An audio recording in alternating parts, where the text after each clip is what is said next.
ticket, all of us will back you up.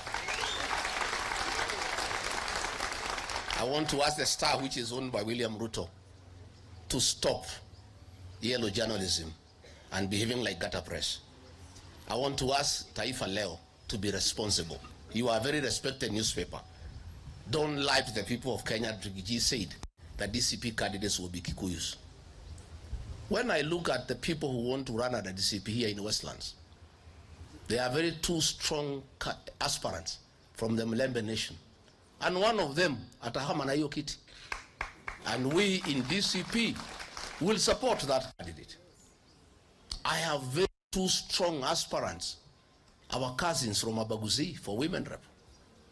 And whoever takes that ticket, our cousin from Abaguzi, he will have the support of DCP Nairobi. I have looked at Kibra, my cousins from the Mlembe Nation.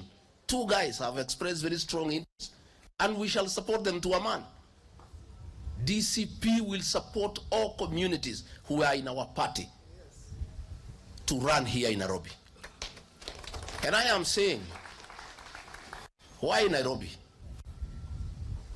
The contest previously has been between us, those of us who are previously in UDA and ODM.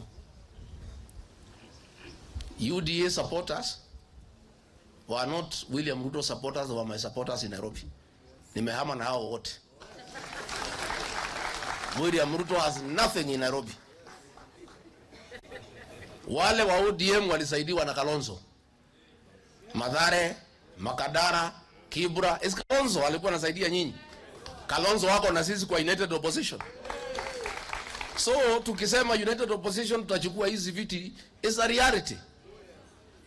And those seats are for United Opposition. DCP is part of United Opposition.